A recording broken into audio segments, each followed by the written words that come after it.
Imagine a war that lasts for 7 centuries, a conflict so long that entire generations know nothing but rivalry. This was the reality for the Roman and Persian empires, 2 ancient superpowers locked in a struggle that shaped their worlds. They fought over deserts, mountains and cities, seeking glory, resources, and dominance. This wasn't just a series of battles, it was a grinding reality that defined both civilizations. Neither Rome nor Persia could ever truly conquer the other. Both were too vast and resilient. Their endless war raises a question: why keep fighting a war no one could win? The answer lies in power, pride, and the limits of empire. Despite their enmity, they traded, exchanged ideas, and even admired each other's strengths. As we journey back to the ancient Middle East, we'll uncover the reasons behind this epic conflict and its lasting impact. In the end, both empires were left exhausted, paving the way for a new power to rise. This is the story of the war that no one could win. To understand this epic war, we must first meet the rivals. Rome, by the 1st century BC, was a military juggernaut, its legions conquering from Spain to Syria. Driven by ambition and a hunger for glory, Rome looked east for new triumphs. Facing them was the Parthian Empire, a confederation of noble houses ruled by a king of kings. Parthia's strength lay in its cavalry, armored cataphracts and deadly horse archers. The 2 empires clashed over Mesopotamia, a region rich in agriculture and trade. For Rome, it meant security and access to the Silk Road. For Persia, it was their heartland. Conflict was inevitable. The first major clash came in 53 BC when Roman general Crassus invaded Parthia seeking glory. Underestimating his foe, Crassus led his legions into the desert, where Parthian horse archers annihilated them. Crassus was killed, and Rome suffered a humiliating defeat. The war had begun, setting the tone for centuries of rivalry. This was not just a border skirmish, it was the start of a struggle that would define an era. The frontier between Rome and Persia became a battleground of ambition and pride. Each side adapted, learning from the other's strengths and weaknesses. The seeds of a 700-year conflict were sown in the sands of Mesopotamia. Neither side would back down. The stage was set for an epic rivalry. The geography of the Roman-Persian frontier was as much an enemy as the armies themselves. To the south, the Syrian and Arabian deserts made campaigns a logistical nightmare. Water was scarce, heat unbearable. Roman legions, with heavy armor and supply needs, struggled here, while Persian cavalry thrived. To the north, the mountains of Armenia and the Caucasus created a patchwork of buffer states and ambush points. Control of Armenia meant strategic advantage, and both empires fought proxy wars to dominate it. The heart of the conflict was Mesopotamia, a fertile corridor between the Tigris and Euphrates. Armies could march and supply themselves here, but the land was crisscrossed with canals, marshes, and fortified cities. Sieges were brutal and draining, with cities like Nisibis changing hands at great cost. Geography made decisive victories nearly impossible. Even when Rome captured the Persian capital, they couldn't hold it. Supply lines were too long, the desert always at their back. Persians faced the same problem invading Roman Syria. The land itself ensured that no conquest was ever permanent. The frontier was the ultimate defender, shaping the war's endless stalemate. Both empires learned to respect the terrain as much as their enemy. The land itself became a silent, unyielding participant in the conflict.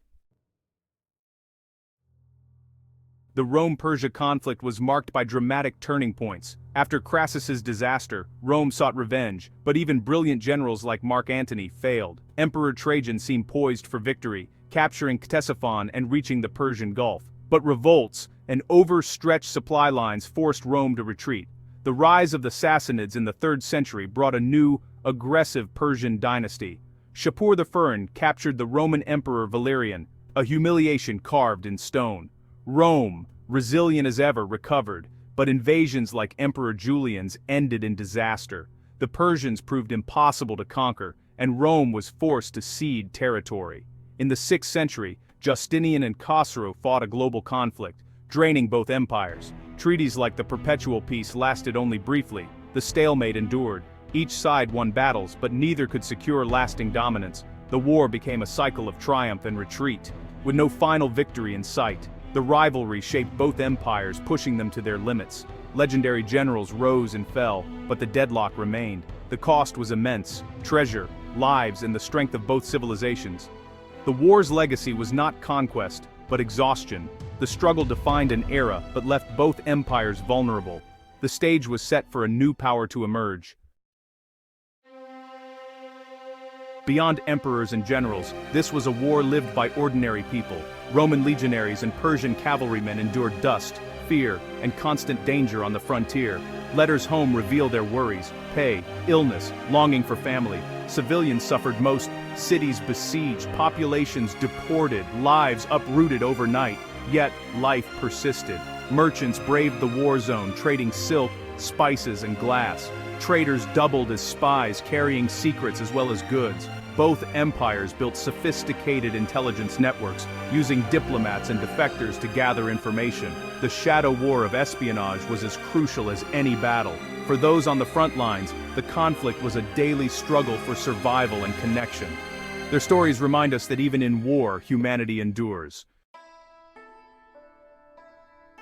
Despite centuries of war, the Rome-Persia relationship was surprisingly complex. There was mutual respect. Rome saw Persia as a worthy equal, not barbarians. Treaties were negotiated as between two great powers. On the battlefield, each side learned from the other. Rome adopted cavalry tactics. Persia borrowed Roman engineering and siegecraft. Over time, their armies became strikingly similar. Trade never fully stopped. Luxury goods like silk flowed across the border, despite official bans. Cultural influences crossed with them. Roman art in Persia, Persian motifs in Rome. Sometimes, the two empires even cooperated, sharing interests in frontier security. Rome once paid Persia to guard the Caucasus passes against nomadic invaders. Their rivalry was fierce, but it was also pragmatic and adaptive. In the end, they were enemies, neighbors, and reluctant partners in shaping the ancient world. Why did this war last so long? The answer: a perfect balance of power. Rome's disciplined infantry and logistics clashed with Persia's elite cavalry and mobility. Geography favored defense. Deserts, mountains, and distance made invasions costly and unsustainable. Even capturing enemy capitals proved futile. Holding them was impossible. Internal politics, civil wars, noble rivalries constantly distracted both empires. Their goals were limited: control the borderlands, not total destruction. Warfare became cyclical: fighting, treaties, uneasy peace, then war again. Neither side could tip the balance for long. The stalemate was built into the very fabric of their rivalry. The war's true legacy was exhaustion, not victory.